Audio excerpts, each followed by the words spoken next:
Hi friends, మనము క్రిందటి వీడియోలో వర్ణమాలలో అచ్చులు 16 అని, ఇవి రెండు విధాలని, ఒకటి హ్రస్వ అచ్చులు, మరొకటి దీర్ఘాచ్చులు అని. ఇవి మనకు ఛందస్సుకు ఎంతో ఉపయోగపడతాయని తెలుసుకున్నాం కదా. ఇది ఈరోజు హల్లులు 36. మరి అవి ఏమిటి? కా నుండి రౌతి వరకు రాసుకోవడం జరిగింది.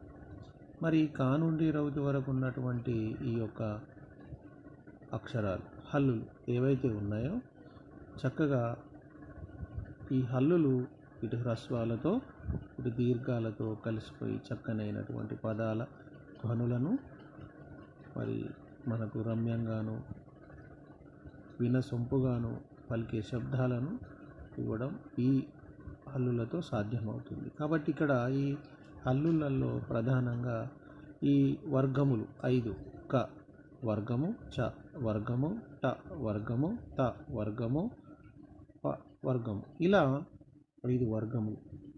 ఇది డిఎస్సిలో అడిగేటువంటిది కావచ్చు, లేకుంటే టెట్ ఆధారంగా అడిగేటువంటిది కావచ్చు. కా వర్గములో అక్షరాలు ఏమిటి?